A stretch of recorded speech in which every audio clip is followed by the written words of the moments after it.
A gente está mais tranquilo. Oi, gente. Boa tarde. Boa Alô, boa tarde. tarde.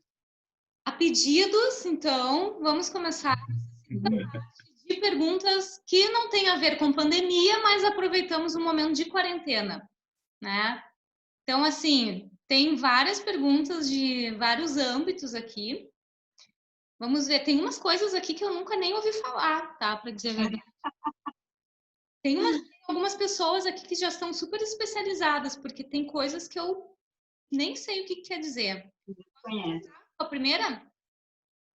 Podemos começar. Então tá. Como foi ou é estudar matérias que se tem dificuldade? Teve muita pergunta em relação ao estudo dessa vez, tá? Uhum. E como vocês fazem para estudar as matérias que são chatas, são difíceis, não sou boa nisso? O que vocês dariam de dica? Bom, acho que matérias que têm dificuldade sempre vai ter, né? Não só no cursinho, vai ter as disciplinas que a gente tem menos afinidade, né? Na faculdade também vai acontecer a mesma coisa, né? Vai ter disciplinas que, né, não adianta, não é o teu chão. Eu acho que o que que eu fazia, né? No meu exemplo, assim, no cursinho, por exemplo, eu tinha mais dificuldade com as exatas, né? Então, dentro do meu cronograma de estudos, eu determinava mais tempo para essas disciplinas. Infelizmente, aquilo que a gente tem mais dificuldade é o que a gente tem que estudar mais, né? Porque senão vai continuar tendo dificuldade, né? Se a gente negligenciar. Então, acho que a dica, sim, é tentar, dentro do cronograma de estudos, né? Determinar mais tempo para aquelas disciplinas que se tem mais dificuldade. Que, infelizmente, faz parte, né? Sempre vai ter a parte chata, né? Para conseguir aquilo que, enfim, o resultado que espera, acho que vai ter que encarar, tanto no cursinho quanto na faculdade depois também, vai ser a mesma coisa. Durante a residência também vai ter assuntos que tu vai ter mais facilidade, outros que vai ter mais dificuldade. Isso é para a vida inteira. Acho que o segredo é isso. E essa divisão, tu fazia assim, tu faz mais, coloca esse mais tempo, é mais tempo durante um dia ou durante a semana tu estuda mais vezes ela? Eu determinava mais vezes na semana as disciplinas que eu tinha mais dificuldade.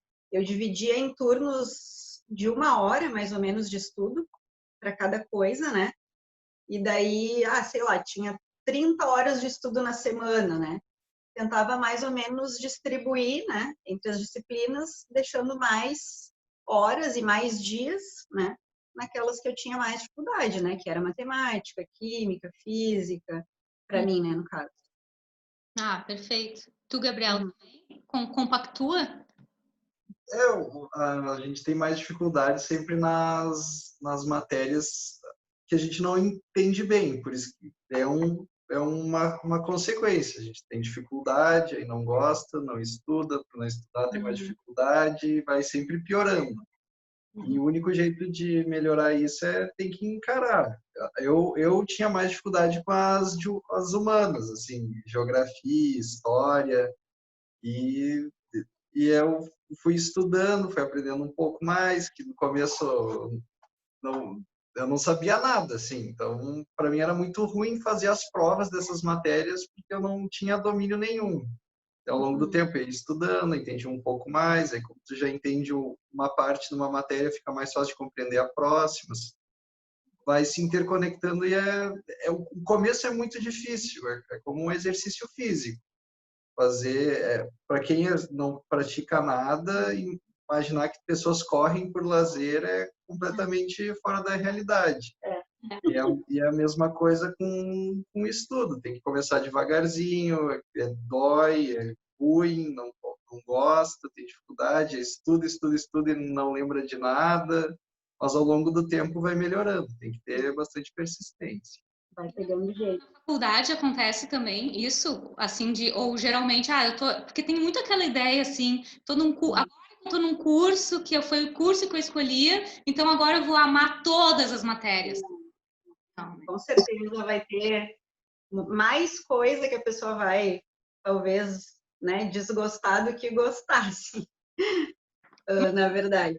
O método é o mesmo, de estudo. O método é o mesmo, eu acho. Na faculdade o método, assim, era meio, às vezes até no desespero, assim, né? Porque a coisa ia acumulando de tal forma que na faculdade tu não vai conseguir ter uma divisão de tempo de estudo como tem no cursinho, né?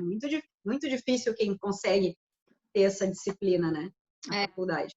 Mas acho que a dica é a mesma, é tentar priorizar, né? E uma coisa que eu acho que é bem importante, que eu fazia muito, é resolver provas, né? Claro, é importante estudar compartimentalizado também, né? As disciplinas e tal, os assuntos dentro das disciplinas, mas resolver as provas na íntegra, assim, da faculdade que tu quer, por exemplo, que é a URGS, né? Pega lá as provas de, sei lá, dos últimos 10 anos, entendeu? Foi uma coisa que eu fiz, assim. Talvez não tenha sido 10, acho que foi menos, assim, 5, vamos ser mais humildes, 5 anos, Mas né? a técnica E resolver. Porque tu acaba pegando o jeito da prova. Porque a prova da URGS, pelo menos, ela tem uma organização que ela segue sempre, né? Tem X questões desse assunto, Y daquele. Nesse assunto, eles cobram mais a teoria do que o cálculo, por exemplo, entendeu? Então, tu vai pegando o jeitão da prova e do examinador, né? Acho que é uma técnica muito importante, não só fazer aquelas questões avulsas, né? É tu pegar a prova na íntegra e treinar, inclusive, com o tempo delimitado, né? Pensando no tempo no dia da prova. isso é super importante, né? No material que eu dou, o que eu tento fazer é sempre colocar questões que elas são semelhantes, que elas têm o mesmo princípio, né? Porque isso ajuda muito, né? Tu vai olhando a mesma receita, né? E já entra naquele... É uma receita de bolo. Em geral, eles não têm muita criatividade. É verdade. É tudo técnica, né? Na verdade. É conteúdo, mas tem muita técnica. Se a gente não entende a técnica, é muito difícil tu ficar só no conteúdo, porque a técnica ela é muito importante, é a parte didática. Claro. Ou seja, estudar, se a gente usa as técnicas, elas vão, não importa se é a faculdade, se é estudar pro vestibular, eu também concordo, assim, a gente mais ou menos vai adaptando a nossa maneira também, né? A gente tem que se conhecer e que funciona para cada um, né? Claro que funciona para cada um, né? Tem gente que usa caneta colorida, tem gente que faz resumo, né? Tem gente que cada um tem que descobrir a sua maneira, né? Qualquer motivação que seja para estudar é uma motivação boa, né? Nem todas servem para todo mundo. Tem gente que gosta de gravar, por exemplo, assim, fazer ou resumos ou áudios do assunto para rever depois. Tem gente que gosta de ler várias vezes, fazer questão. Tem que tentar ir vendo o que se adapta melhor. Às vezes também pode ser um pouco de cada coisa. É verdade. Bom, acho que foi uma boa explanada, né? Vamos para a segunda, então. Essa aqui eu fiquei curiosa porque eu não sei o que é isso. Como funcionam as ligas? O que são ligas? Essa o Gabriel vai explicar. As ligas elas surgiram um pouco como começou assim, antigamente, né, fazia faculdade, formava médico, fazia todas as profissões, fazia tudo. E que hoje em dia nós mesmos sendo médicos achamos muito estranho. No interior, que eu era de Bom Jesus, os médicos faziam tudo, o mesmo médico fez a cirurgia de apendicite do meu irmão, fez os partos, faz atendimento clínico, fazia tudo um pouco. O cara só fez faculdade. E só fez os 6 anos, era 6 anos e aprendia tudo. E ao longo do tempo foi surgindo isso da especialização, com a residência. Terminava a faculdade, fazia um ano de atendimento em uma área, e aí virava especialista. E aí foi evoluindo. Aí, como era muito difícil assim as pessoas terminarem os 6 anos e já escolherem a área, surgiu as ligas. Seria um aglomerado de alunos em áreas específicas. Então, com interesse na mesma área. Então, tem uma liga para cada especialidade médica. em geral, tem as maiores e algumas, né, conforme cada hospital, cada faculdade tem A a Liga de liga. Pediatria, a Liga de Ginecobstetrícia, a Liga de Otorrino, De trauma, de cirurgia. Aí as pessoas se reúnem e convidam ali um médico, um contratado para palestrar, entendeu? Para as pessoas se aproximarem mais, assim, da especialidade. É uma forma de... Para os alunos, é uma forma de entrar em contato com o meio. Os profissionais. Em geral, se realizam eventos, palestras, seminários e envolvendo esses alunos, e para os professores né, e os contratados do hospital terem alunos para envolver nas pesquisas. Então, no Clínicas, aí principalmente a função era... no Clínicas era bastante. Então, por exemplo, vai ter o hospital está organizando um congresso de pediatria. Aí precisa de pessoas para divulgar o evento, para entrar em contato com os palestrantes, organizar seminário, o formulário de inscrição, ver os inscritos, essas coisas assim até mais burocráticas, eles primeiro buscam alunos na Liga de Pediatria para participar. Aí participando, ele vai se envolvendo com isso, vai se aproximando, vai se conhecendo, vendo se gosta também, é um meio de conhecer melhor a especialidade. E se os professores forem fazer uma pesquisa que precisa banco de dados, entrevistar pacientes, coletar dados, eles procuram essas ligas, em geral, né? Essas ligas primeiro. Então, é um bom jeito de, se tiver interesse, tem interesse em pediatria, aí procura a liga de pediatria. Em geral, eles não é um processo seletivo, é uma coisa que a pessoa participa. Em geral, é só querer participar e a pessoa entra e participa, né?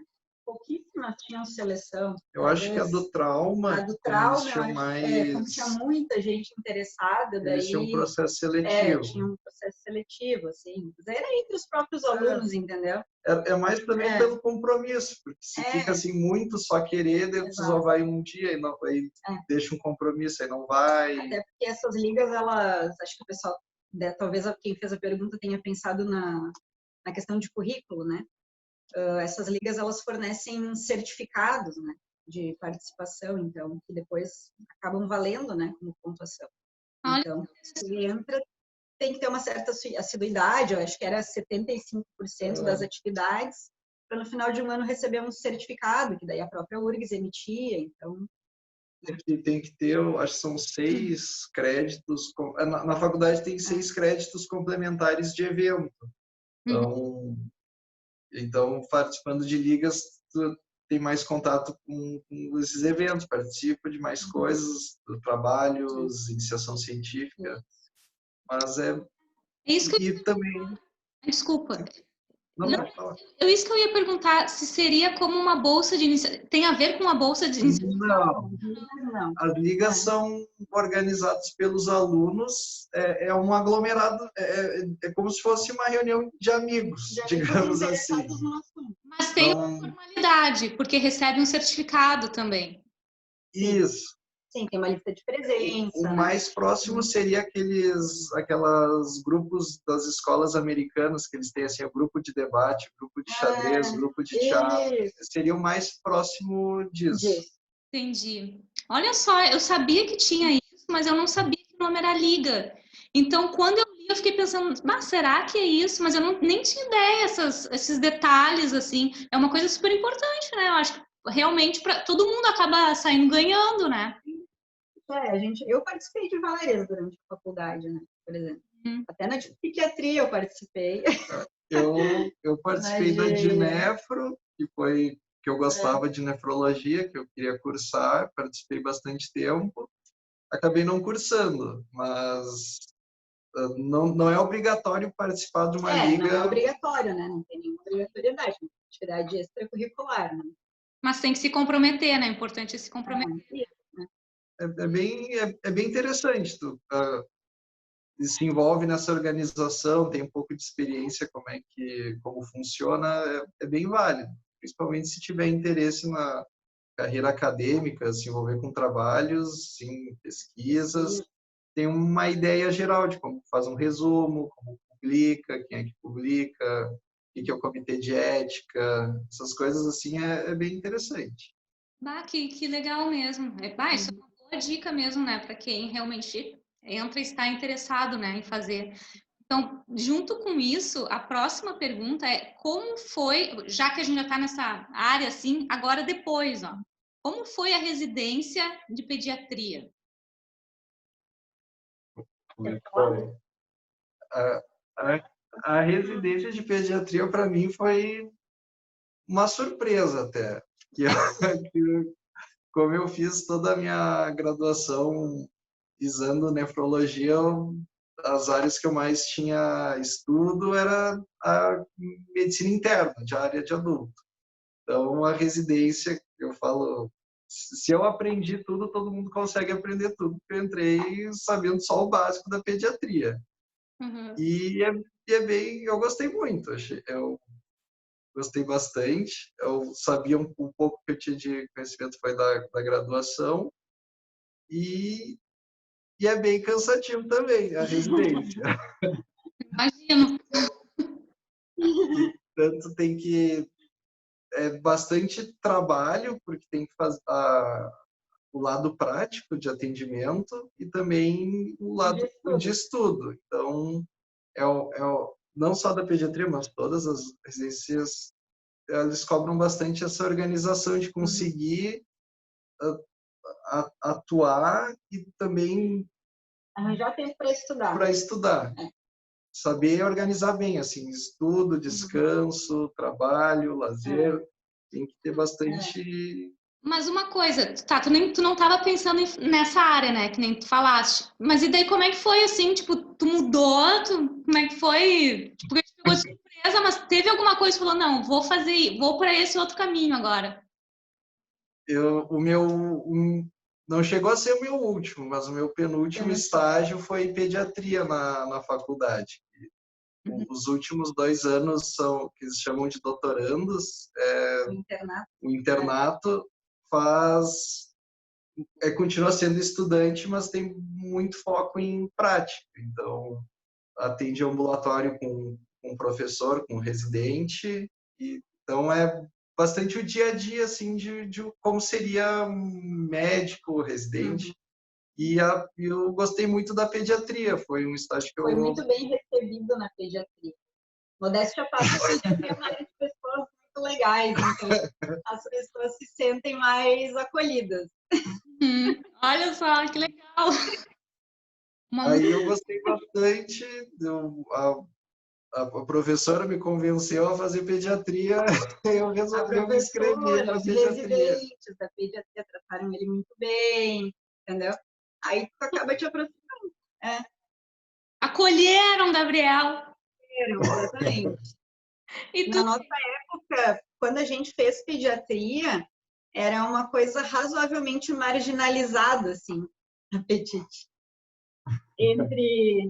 Era uma especialidade que, às vezes, tu dizia... Eu, por exemplo, estava meio decidida pela pediatria já desde o 4º semestre da faculdade, né? Eu não falava para ninguém. Quando as pessoas me perguntavam, às vezes eu dizia que eu não sabia, porque era uma coisa que tu falava assim, vou fazer pediatria. Ai, mas pediatria? Tem certeza? Porque era um pouco marginalizado, assim, entendeu? Passou por muitos anos que ninguém fazia. Então, na nossa época ali, pouca gente fazia, né? Então, foi uma opção, assim, que na época não era tão comum, né? Não era tanta gente que fazia. As opções mais interessantes, né, que as pessoas viam na época era mais para anestésio, oftalmo, outras especialidades, né? Mas... O que será que mudou? Porque sabe que mais ou menos na época que vocês se formaram, eu tive outros amigos que se formaram, sabe que a maior parte foi para pediatria? Agora meio que voltou. Eu acho que é uma questão de mercado também, tem um papel nisso, assim, porque foi muito desvalorizado, né? Na época dos nossos professores, os professores mais velhos, assim, na casa dos 70, 60 anos, eles contam que metade das turmas de medicina iam para pediatria, outra metade ia para medicina interna, né, para clínica, e com o tempo foi ficando cada vez mais... O mercado acho que saturou e foi ficando muito desvalorizado, as pessoas pararam de fazer, né? Aí passou muitos anos, assim, com um déficit bem grande. E agora está repondo, né? Então, acho que daí com isso, né, os salários foram melhorando um pouquinho, daí as pessoas também voltaram a se interessar, né? Mas a residência, eu não sei se quem perguntou também, perguntou pensando em horário, né, em carga horária. Em média, assim, a residência de pediatria, por exemplo, é uma residência razoavelmente tranquila, não que seja tranquila, mas comparando com algumas outras, né? A carga horária, em média, é 60 horas por semana, né? Faz, assim, de tempo de hospital. Vai passar o dia inteiro no hospital, né? Das 8 da manhã às 5, 6 da tarde. E vai ter pelo menos um plantão de 12 ali por semana, né? Noturno ou diurno. Às vezes os plantões são de 24, né? Para fechar a carga horária. E acho que a questão mais difícil é mesmo que o Gabriel falou, né? É conciliar o trabalho com estudar. São todas elas, as residências têm o horário, assim, se a gente fosse dizer uma média, seria de dia, então das 8 às 5, mais plantões. Os plantões. Que deveriam ser 2 de 12, mas às vezes vai mudando. Às vezes tem dias que aí faz 24 horas, e no outro dia ainda faz o dia. Aí cada serviço funciona de um jeito. Da própria residência de pediatria, cada hospital tem uma situação diferente. É muito frequente ir para o hospital, é super comum. Tu vai para o hospital de manhã, às 8 da manhã, à noite está de plantão, tu nem vai para casa, né? Termina o dia, tu nem vai para casa, vira a noite, no dia seguinte emenda mais o dia inteiro no hospital, vai para casa só no dia seguinte de noite, assim. É razoavelmente frequente isso, né? Emendar 36 horas. Seria um assim. plantão de 36, mas teoricamente seria só umas. Só que emenda uma coisa na outra. A rotina do dia anterior com o plantão da noite com a rotina do dia seguinte. Né? Mas e tem uma dormidinha, assim, nesse meio tempo? Uma encostadinha? O plantão é tranquilo, então você dormir um pouquinho. Depende do plantão. Tá, mas olha só, eu tenho uma outra dúvida, porque o pediatra, eu fico pensando, tá, vocês já mostraram aí uma carga horária, tipo, gigante, né? Com essas oscilações. E o fato dos pais, que eu imagino que o celular, tipo, como é que funciona isso? Ou assim, não, vocês atendem no plantão e é isso, né? Ou tem a coisa de o celular é liberado, porque eu imagino que pai e mãe devem ficar bastante assim, né? Perguntando, ou não. Como é que funciona isso? Tem um tempo, vocês sabem um tempo, o celular tem que estar sempre. Vocês têm que estar sempre à disposição pelo fato de ser pediatras. E daí depende da atuação. Na residência, a atuação é no hospital, então não tem não se dá o telefone particular para ninguém, né? Isso, que a gente atua como médico do hospital. Então, caso tiver uma intercorrência, eles telefonam para a gente ir no local. Então, no sexto andar, na UTI. É uma atuação no hospital. A gente não tem uma atuação em cada paciente com a mãe, assim, como se fosse um consultório. E agora... É que a gente não atende consultório. A gente não tem consultório. Entendi. Então, essa parte... Entendi, tá.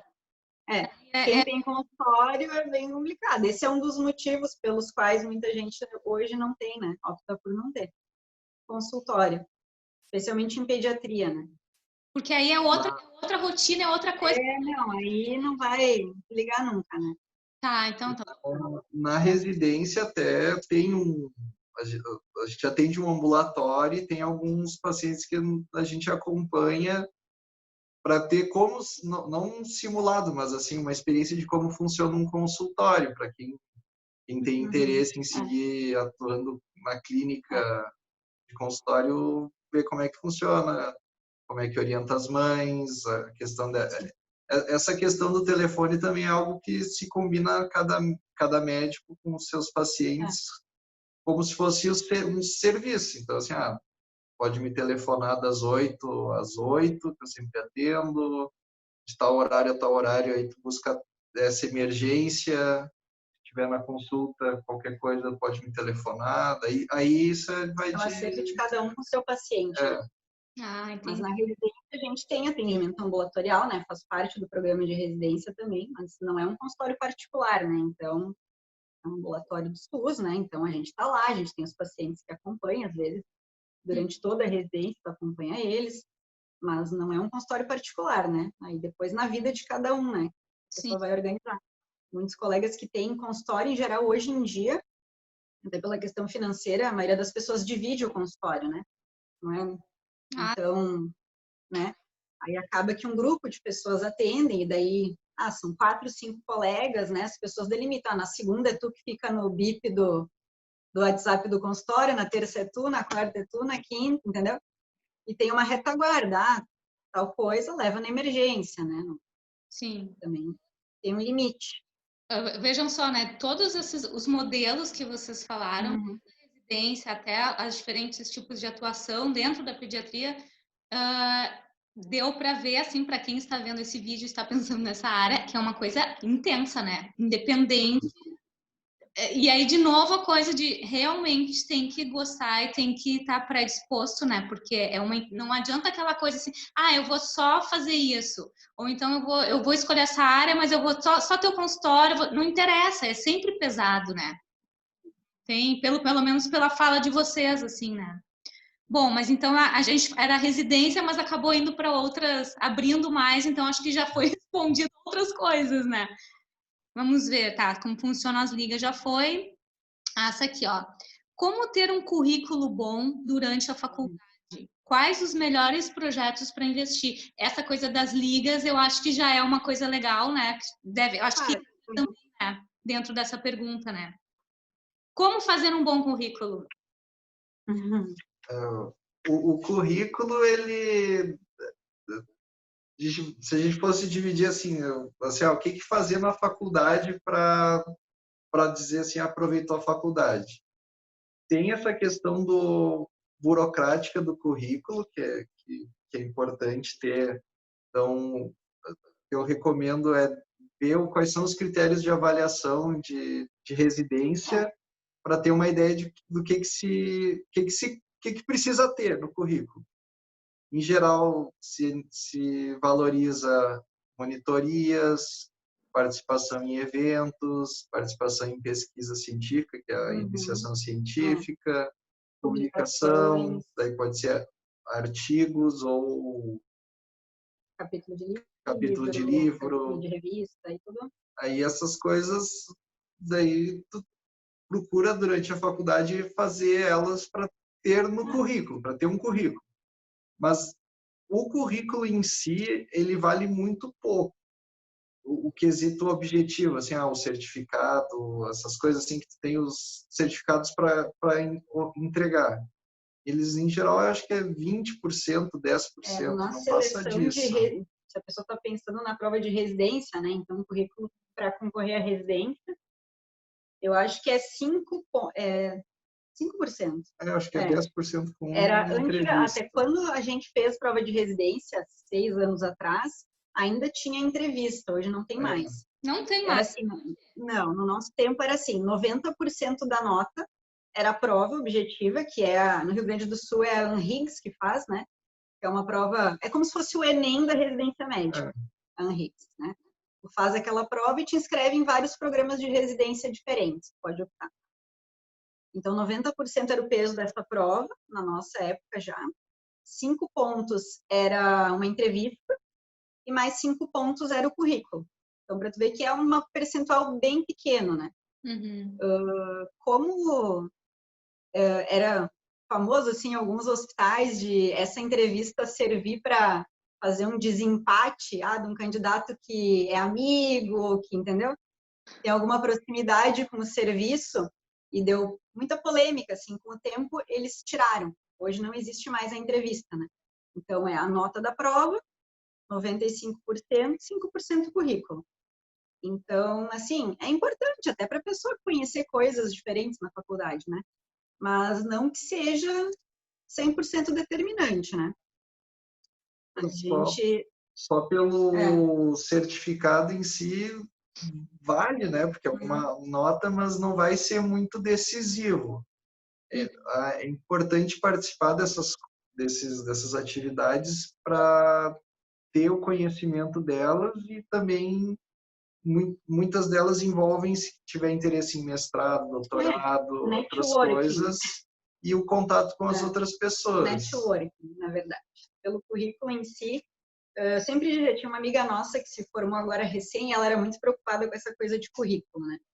E a gente sempre dizia para ela, ai, Diane, o tempo que tu perde te preocupando, estuda mais para a prova de residência, acerta uma questão, 2 a mais, que vai te colocar na frente, entendeu? Olha, então, está focando só nisso, na seleção da residência, não é assim tão crucial. É importante do ponto de vista de conhecer, né, de entrar na área, ser conhecido, conhecer as pessoas, né? o network, pelo jeito, em todas as áreas é tudo, né? Eu não sabia isso da entrevista. Eu não sabia que não existia, não tinha mais a entrevista. Faz uns 3 anos, eu acho. Porque não tem critérios objetivos, aí acabava que podia se argumentar que, né? Daí tiraram porque demandava muito tempo, recurso, porque são muitos candidatos e eles resolveram tirar. E no fim não mudou muita coisa. Mas a prova foi alterada em função disso? Ficou mais difícil ou não? Não, aumentou o peso no caso da prova. Aumentou o peso só da prova, né, no caso. Tá. Mas a prova, entendi. Não. Em termos de conteúdo e estrutura, ela ficou a mesma. A mesma prova, A prova ela é padronizada, assim, é bem semelhante ao vestibular nesse sentido. São, em geral, 100 questões e 20 de cada área, das áreas grandes áreas, né? Clínica médica, cirurgia, pediatria, obstetrícia, gineco-obstetrícia e medicina preventiva, que é epidemiologia, saúde pública. São questões objetivas? Objetivas. Isso. Não tem questões de ABCDE, não. Olha só. Isso eu me lembro que alguém perguntou há um tempo atrás, mas não estava incluído nessas perguntas, mas agora estou me lembrando se a prova ela era objetiva só ou... então. Bom, então é tudo objetivo. Não é dissertativa, não tem mais entrevista, então é realmente tudo objetivo. Bom. Eu acho que em São Paulo tem descritiva, mas são locais específicos, mas aqui no Rio Grande do Sul todas são objetivas. Então também, né, dependendo do lugar onde a pessoa vai fazer, tem que pesquisar também, ver como é que é, né? Assim como para o vestibular, né, tem que pesquisar e conhecer, saber quais são os critérios, né? De novo, a questão da receita da prova, né? A gente volta de novo à receita da prova, né? Tudo, né? Bom, então, aqui, além do currículo, então, já foi colocado outras questões dentro, né? Tá, essa aqui, ó, volta eu acho que, para não ficar muito comprido, eu acho que vamos responder essa leva aqui, deixar outra, fazer uma 10 conversas. A parte 2, 3, 4, 5. Entre um plantão e o outro. Essa aqui, aí volta para o período agora do cursinho. Como se manter motivado no período do cursinho? Porque eu tenho alunos, tá? Eu tenho alunos que já estão assim, agora não tanto nesse ano, mas teve uns 2 anos atrás, alunos que estavam estudando há 6 anos, sabe? 5 anos. E já estão muito desmotivados mesmo, cansados. O que vocês dariam de dica, assim, sobre isso?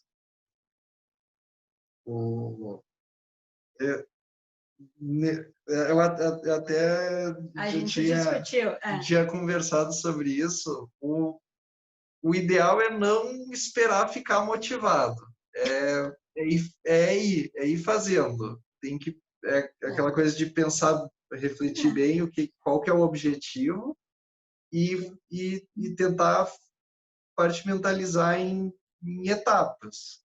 E todo dia ou a cada momento fazer uma organização para ir fazendo essas etapas. Degraus. Como se fosse uma escadinha que é grande e vai subindo um degrauzinho de cada vez. Não tentar um dia, assim, hoje, um dia vai vir a motivação e eu vou subir. Dias que tu vai acordar motivado e vai ter dias que vai acordar desmotivado, né? É inevitável. Então, o que a gente discutiu era isso, que a gente acha que talvez, assim, tipo alcoólatras anônimos, sabe? Um dia de cada vez. E vai indo. Para tudo é assim, né? Não precisa nem ser estudo, né? Tem dias que tu acorda desmotivado mesmo e tu tem que continuar fazendo as coisas, né? Isso até tem várias vezes na faculdade isso aconteceu, assim, uma vez quando eu estava participando de uma iniciação científica na nefrologia, um dos professores me telefonou que precisava fazer um pôster, me ligou assim na quinta-feira e falou assim, a gente tem que fazer um pôster. Para quando? É para amanhã, que você consegue fazer hoje? Daí eu para amanhã, sabe que essas coisas é assim, tem que fazer, não tem jeito, sempre fica de fora. Não é o ideal, mas tem que fazer as coisas. Uma hora elas vão acontecer e tem que fazer, não pode esperar vir a motivação. Vira aquela luz divina, assim, que vai te iluminar e não adianta. O nosso trabalho de conclusão da residência também é a mesma coisa. TCC é um exemplo. Né? Vai ficando, e um dia assim, não, agora vai ter que sair. Faltando tem que sair. 10 dias para o prazo, é aquele desespero, vira noite. Eu tô rindo aqui porque eu estou me vendo, né? Porque eu acho que toda a faculdade, eu acho que isso passa, né? O curso, esse negócio, eu fui bolsista de iniciação científica e esse negócio do pôster, me lembro dessa situação também, assim, porque ainda mais assim, quando é a tua primeira bolsa ou quando tu não tá muito ainda, como é que eu vou dizer, familiarizado com a coisa da universidade, quando tu pega, de repente, uma bolsa muito no início, tu não sabe essas coisas. Então, negócio do CNPq, o código não sei o quê, tem o posto pra fazer, vai fazer aonde, tem que botar o quê. Toda burocracia. É muita burocracia. Ó, o pessoal aí, ó, chegando. E é muita burocracia, e eu lembro disso, assim, e aí eu fiquei rindo, o Gabriel falando, eu fiquei rindo porque realmente tu não pode ficar esperando muito a motivação das coisas, e tem que fazer o trabalho. Em geral, a motivação é porque não tem mais como procrastinar, às vezes, né? Às vezes a motivação vem daí. Eu acho que tem coisas, para mim, né, que funcionam muito na pressão. O negócio do TCC, eu me lembro que eu ia deixar assim, ó, eu ia deixar o último semestre só para fazer o TCC. Ó minha ideia. Ó o meu... fazer as 555 cadeiras antes dos créditos que eu preciso, porque o último semestre eu vou fazer só o TCC. Foi um semestre assim, que eu nem sabia que tinha que fazer, não sei o que. Eu fiz um monte de coisa. E no final deu tudo certo. Mas assim, sempre dá. Não. Sempre dá. Mas assim, tem coisas que nos pegam de surpresa, mas não tem o que fazer. Tu tem que fazer. Eu me lembro que eu fiquei uns 4 meses, que eu dormi 3 horas só. Eu nem sentia, porque tu vai na fissura da coisa, né? Eu dormia 3 horas para terminar o raio do negócio e tinha que fazer um monte de crédito que eu não sabia que tinha que fazer, mas vai, né? Funciona, né? Quando passa, a gente ri, né? Na hora a gente chora, mas quando a água bate, a gente aprende a nadar, não tem jeito. Ou nada ou morre afogado. Agora eu tô rindo. Acho que compartimentalizar as metas é uma boa técnica. Essa semana meu objetivo é botar em dia os exercícios atrasados de física, por exemplo, entendeu? Não colocar metas muito altas, assim, nem muito longas. Metas mais próximas, assim. Até para não se decepcionar muito, porque se a pessoa não atinge aquela meta, já vem o desânimo. Exatamente. Então, não jogar muito alto. Fala, Gabriel, desculpa, fala. Tratando a meta como um tema também ajuda bastante, assim, se tu usar ela, assim, minha meta é estudar física que eu estou atrasado, então o tema dessa semana vai ser esse. Então sempre que tiver, por exemplo, um momento de dúvida, vai para essa meta. Então, por exemplo, terminei a redação da semana mais cedo, tem agora um tempo livre. Então eu vou fazer os exercícios de física agora, aproveitar, e depois, quando sobra tempo, descansa. Então, não tentar ir sempre direcionando num sentido, evitar aquela coisa da meta que aconteceu comigo, principalmente, a função do TCC. Não, eu vou fazer o TCC. Ah, mas eu começo amanhã. Aí, começa hoje, vai de qualquer Tem que jeito. começar hoje, não dá Nem pra deixar que, para amanhã. nem que tudo que fizer hoje vai jogar fora. Começa hoje, que daí amanhã tu já tem uma continuação e vai indo. E também a gente trabalhar, que isso que a Deise falou também da frustração, né? Também a gente não ficar mal se tu programar uma coisa e tu não conseguir fazer, porque é da vida, né? Às vezes acontecem coisas que não... Tem dias que tu não tá disposto, não adianta. Tem dias que a cabeça não parece que não... Tu não consegue aprender, o negócio não entra. E tu dá um tempo, pega no dia seguinte e daí tu vê completamente diferente. Eu acho que a gente, o estudar é saber lidar com as frustrações, né? Que daí serve para tudo, porque elas vão existir sempre, não adianta, né? Tem coisas externas, que inclusive semana passada, agora atualizando, o negócio do ciclone, né? O inferno do ciclone. Eu tive que cancelar a aula porque não tinha internet. Sim. Tipo, não tinha o que fazer, tem coisas que saem da nossa alçada, né? Tá, até a próxima. Acho que não dá pra Não ver. dá pra ver ele? Não Olha dá ali, pra tá aí. ver ele. Ai! Tá chamando. Decoração. É. Ai, meu Deus, ótimo. É sempre as... Os exemplos de não desistir, a gente tem uma amiga nossa que fez bastante tempo cursinho. Essa amiga que a gente sempre fala. É o nosso exemplo constante. Eu não sei quanto tempo. Foram 6 anos. Foi 6 anos. Foram 6 anos. Esse ano ela começou a residência de pediatria também. Mas foram 6 anos de cursinho. Ela fez um apoio também. Olha só. Muitas vezes as pessoas têm o medo de... que é muito tempo que vai começar muito velho. Também não é um... Tem um professor muito bom da faculdade, que era psiquiatra. Não, ele era psiquiatra, professor do PPS de idoso. Ele começou a faculdade com 40, acho que 45 até. Ele começou bem mais velho. E trabalhou e foi professor e dava aula e era um médico trabalha até os 70, 80 anos, então não tem problema começar mais velho, vai trabalhar muito tempo ainda. Ele começou com 40 ele começou, ele entrou? Começou a faculdade com 40. Olha que legal, né? Ouvir isso, né? E muitas vezes eu tive colegas também que eram mais velhos, que tinham feito outra faculdade e já trabalhavam e fizeram vestibular depois. É super comum. Sempre tem, não é assim uma exceção. Não é exceção, sempre tem. E muitas vezes são pessoas que levam a faculdade muito mais fácil, porque já têm uma ideia, já entendem como é que funciona. Uma experiência, né? E são mais focados nos objetivos. Muitas vezes eu vejo por mim, eu comecei assim, ficava mais perdido, não sabia qual que era o melhor jeito de procurar pesquisa, iniciação científica, e quem é mais velho já conhece, tem mais experiência. E também já está bem focado assim, vou fazer a faculdade e já tem todo estruturado a rotina. Pois é super bom vocês falarem isso, porque isso é uma coisa constante, né? Tem muita gente que desiste porque acha que está muito velho. Só que aí tu vai ver que velho, 26 anos. Nossa! Exato. Eu já ouvi esse discurso muitas vezes. E aí, agora vocês falando que isso não é uma exceção, que é mais comum do que parece, e mais é bom, porque eu acho que também a pessoa que já tem uma idade, que nem o Gabriel falou, maturidade, né? Tem um discernimento, tem uma trajetória, de repente consegue até enxergar as dificuldades. Consegue lidar melhor. Eu acho que sim. Olha, Para mim, meu exemplo próprio, né? Eu acho que foi muito bom eu ter entrado alguns anos depois, né? E não com 18 anos. Quantos anos tu entrou? Eu entrei com 23. Eu entrei com 23.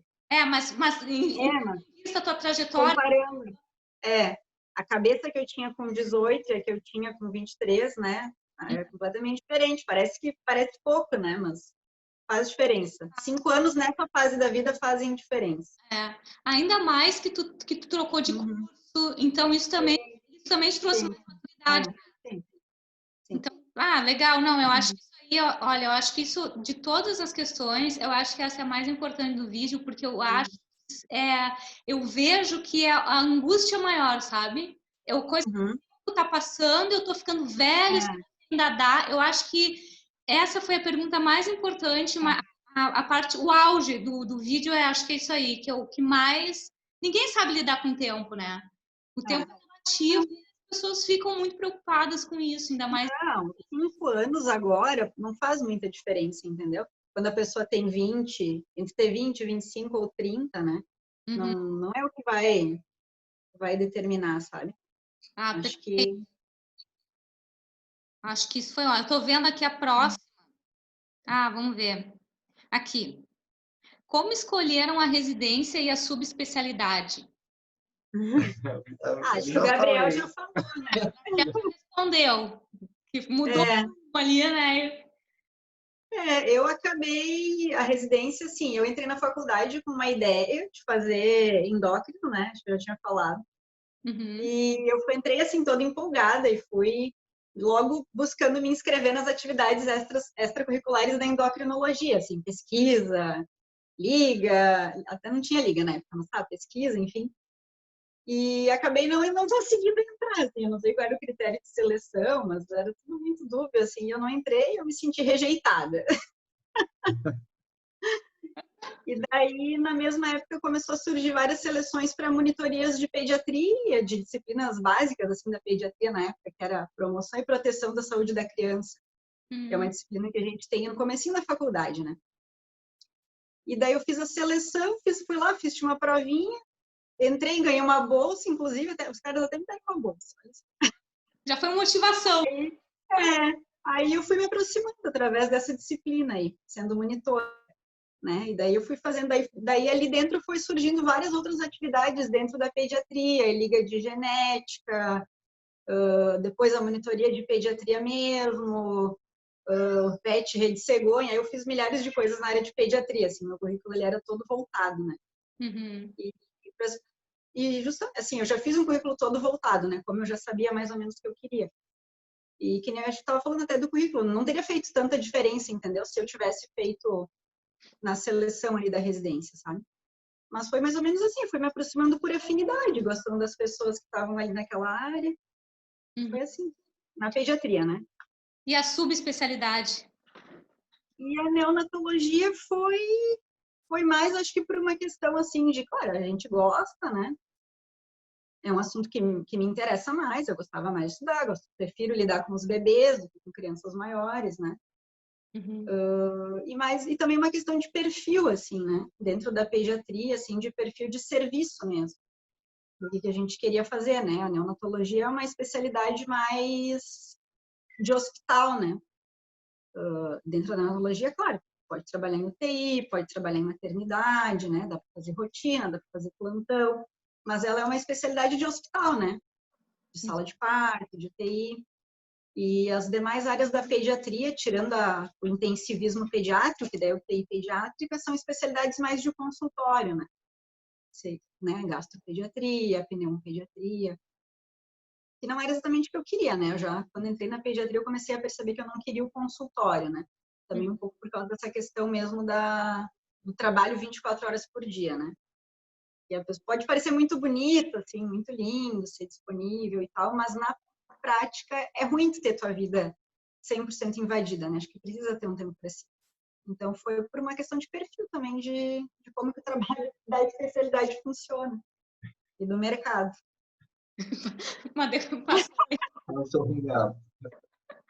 Tipo assim, deu, agora, né? Vamos. Agora Eles estão achando que eu tô ajudando vocês muito já, acho que é isso. Vou voltar. Oi! Demais. A minha escolha de subespecialidade, eu até fiz o caminho contrário. Eu queria fazer pediatria de consultório. E durante a residência eu vi que não era muito que eu gostava. E também eu tive bastante afinidade com a área da neonatologia e acabei cursando por isso. Gostei bastante, também fui muito bem recebido e acabei escolhendo. A pessoa vai ver qual o perfil que ela tem, né? Tem perfis mesmo dentro dos pediatras, tem perfis muito diferentes, né?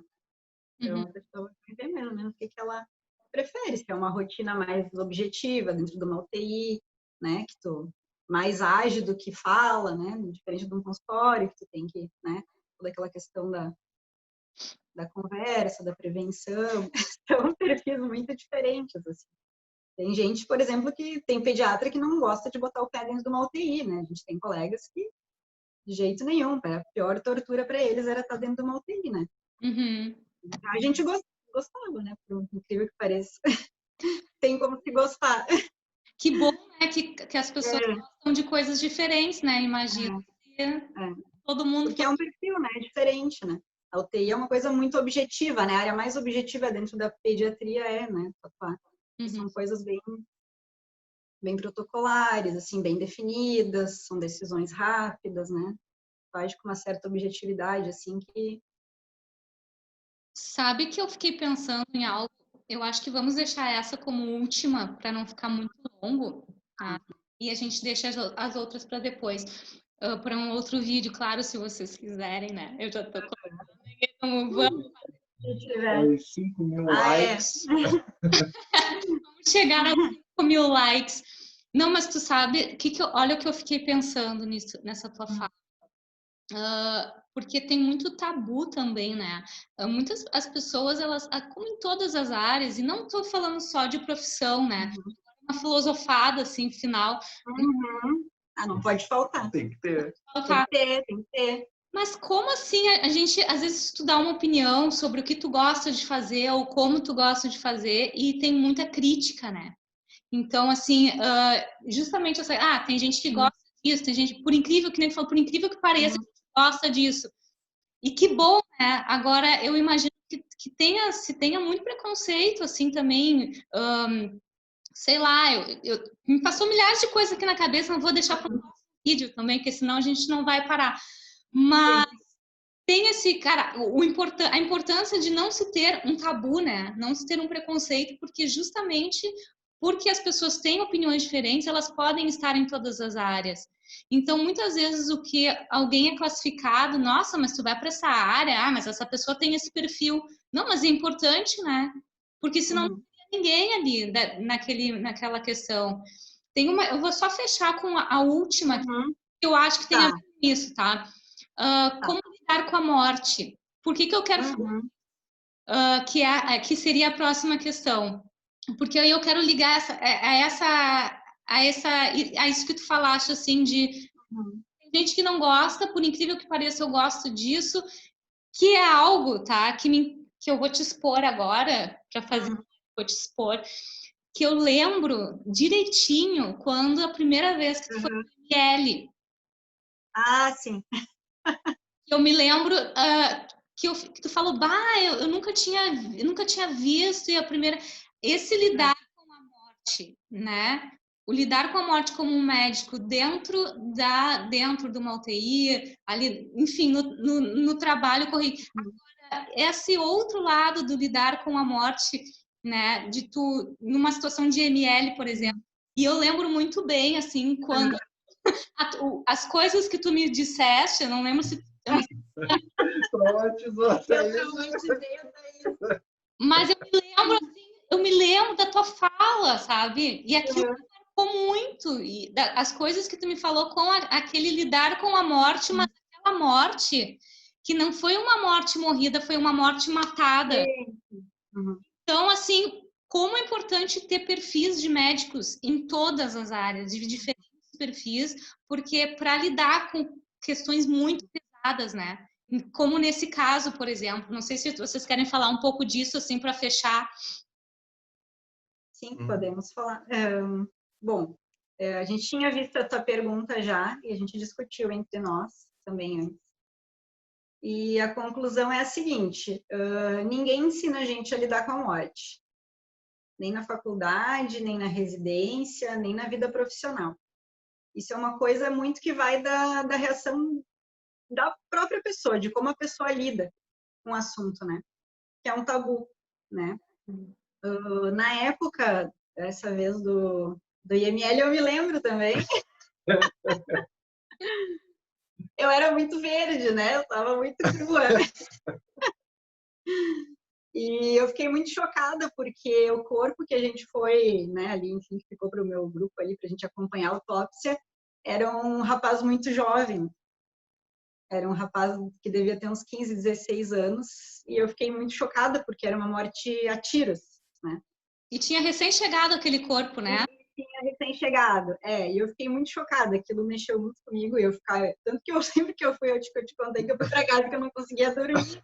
Eu dormi de luz acesa vários dias. Porque eu fiquei com o olhar, entendeu? Com o olhar daquela pessoa. Isso que me marcou. O que me marcou, tá? Foi a fala para mim assim, Thaís, quando eu olhei aquele olhar, aquele moço que tinha 16 anos, aliado, aquele corpo tinha chegado naquele momento, ele estava com os olhos abertos e sabe o que me tocou que tu disse? Falou assim, gente, aquilo ali não é uma pessoa, aquele olhar, porque ainda estava na iminência ali, né?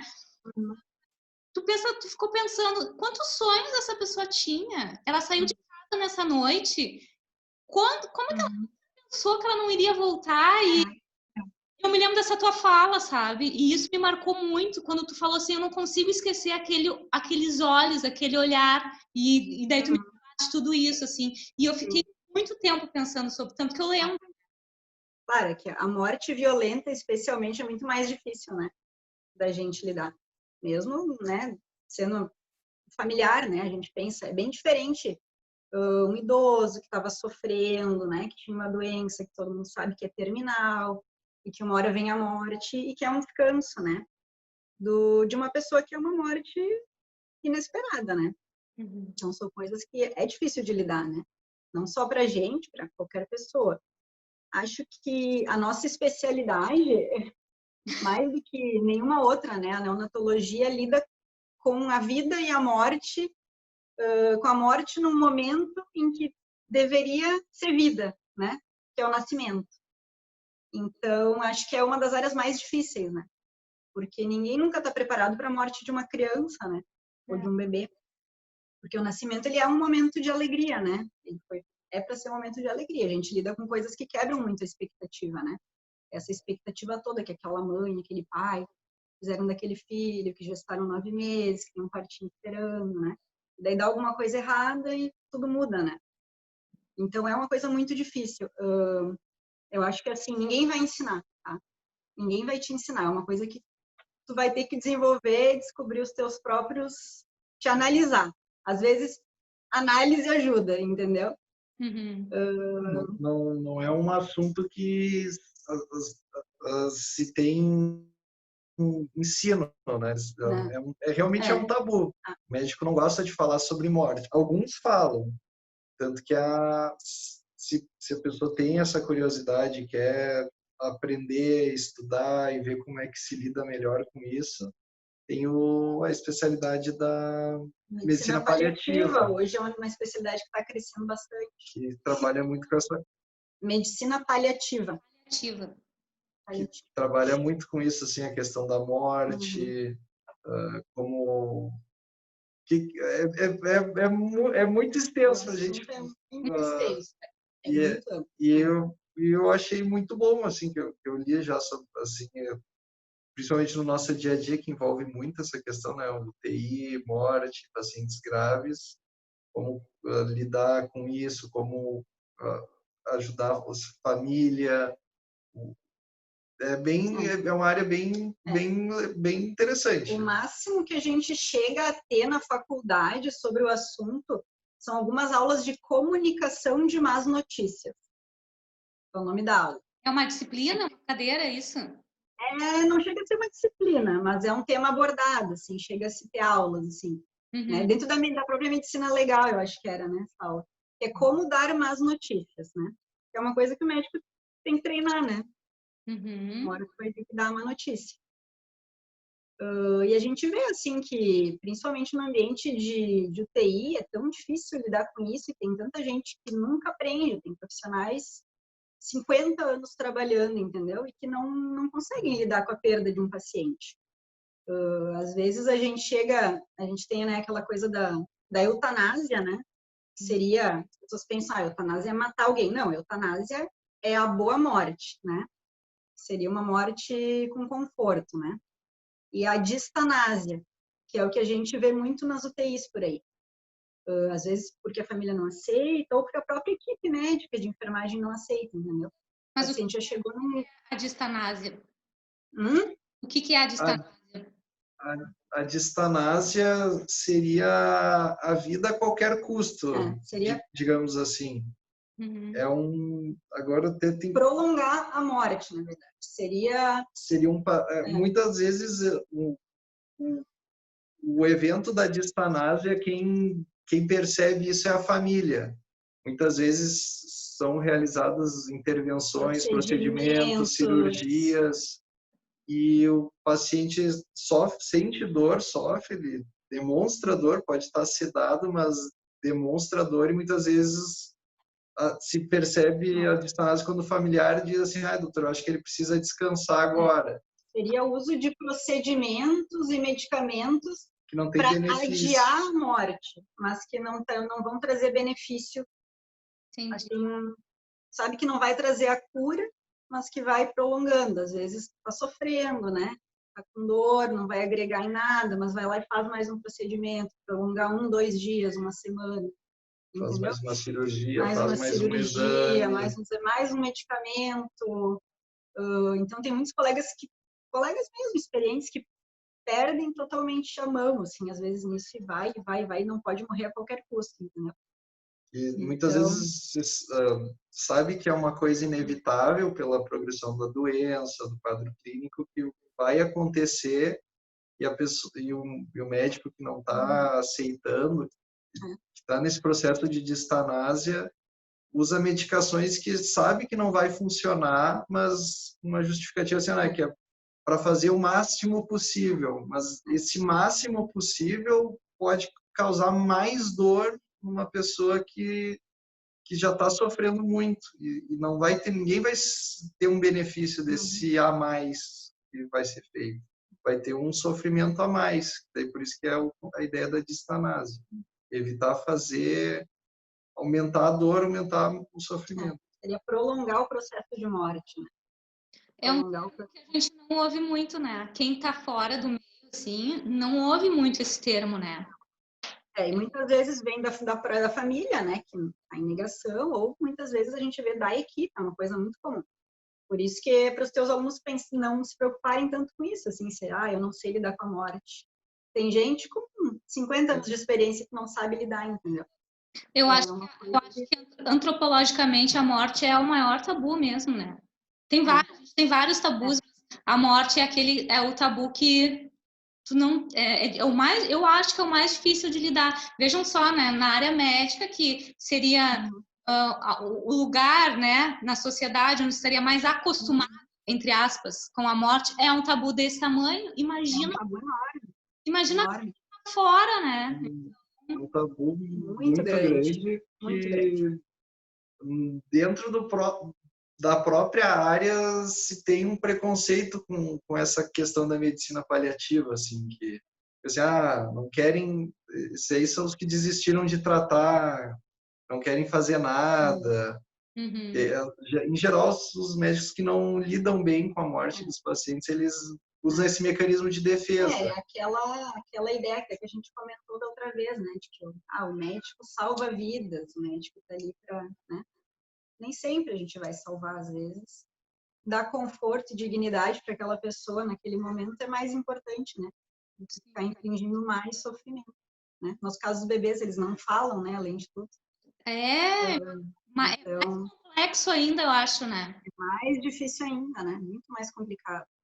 E a gente vê isso muito, muito, muito, colegas que tem. A gente também tem as nossas dificuldades, né? Claro que a gente se apega, às vezes, também não quer que eles, né? Mas aí tem que tentar, né, separar um pouco as coisas, analisar. Sim. O importante é saber que existem lugares para aprender mais sobre isso. Tem livros. Estudar, hoje em dia tem muita coisa já sendo produzida. Né? Tem um que eu acho que ficou bastante divulgado, que era aquele da de uma médica de medicina paliativa, que a morte é um dia que vale a pena viver. A morte é um dia que vale a pena ser vivido. É algo assim o título do livro. Que é bem interessante, que aborda alguns conceitos de Vence o bumbum na câmera, não. de medicina paliativa e essa... Conteúdo pornográfico, né? É conteúdo exatamente impróprio para menores. Daí nos barram, não posso colocar o vídeo porque ele botou a bunda na tela. Não. Censura, coloca um pintinho. Gente, mas eu acho que super interessante, acho que a gente fecha com essa questão, né? Até para que as pessoas fiquem pensando que talvez até o pensar sobre isso é um tabu. Ninguém quer, não vou falar sobre isso. Então acho legal a gente fecha então com essa questão para que também as pessoas levem, né, para si e pensem um pouco sobre isso, principalmente quem está querendo seguir essa carreira, já entrar e já perceber diferente. Então tá. É um exercício. Vocês querem acrescentar mais alguma coisa? Hoje a gente não preparou nenhuma frase de efeito. Nenhuma frase motivacional. Mas para a próxima a gente pode preparar. Mas não, foi ótima conversa, muito obrigada. E realmente eu acho, nem sei quanto tempo tá agora, assim, mas eu acho que foram perguntas que foram bem... seria ruim não tê-las incluído, né? Mas claro, tem outras. Mas vejam só, foram menos perguntas, mas elas foram mais aprofundadas, né? Então eu acho que foi bem legal. Muito obrigada, gente. Eu vou agradecemos. Vamos fechar aí. Oi? A gente espera que seja útil. Esperamos que seja útil para os teus alunos de alguma forma, né? Certamente. Eles já estão adorando. Vem muita pergunta, muita questão, assim. Muitos agradecimentos a vocês, inclusive, né? Já comentei antes, que realmente eles ficaram bem felizes, assim. E muitos, tá? Muitos vieram me falar, nossa, sobre diversos assuntos, né? Dos quais vocês abordaram. Eu nunca... Falas assim, eu não tinha ideia, nunca tinha pensado isso. Teve muita frase assim, nossa, eu nunca tinha pensado nisso, né? E nunca tinha visto desse jeito. Então, para ver como é importante, muitas vezes um aluno está estudando um monte para entrar naquilo e ele não está questionando. Com certeza. Não está exatamente como é essa realidade. Então, certamente, assim, já está sendo útil para mim. Um monte aqui também. Então, gente, muito obrigada. Eu também. Obrigado, a gente agradece o convite. Até o próximo. Eu que agradeço e até o próximo. Não esqueçam pelo like, subscribe. Subscribe no canal da Thaís. E como é que tem aquele outro negócio também que eu acho muito brega, mas tem que falar, o sininho. O sininho, ativa o sininho, isso aí. Eu não sou youtuber, eu gosto de falar, eu não sou youtuber, eu gosto de falar. Até o negócio do like, tem o negócio do sininho. Sininho. Você brega agora. Acione o sininho, acione o sininho. Tá, mas vai pegando jeito. Beijo. Tchau, tchau. Beijo. Até mais. Tchau.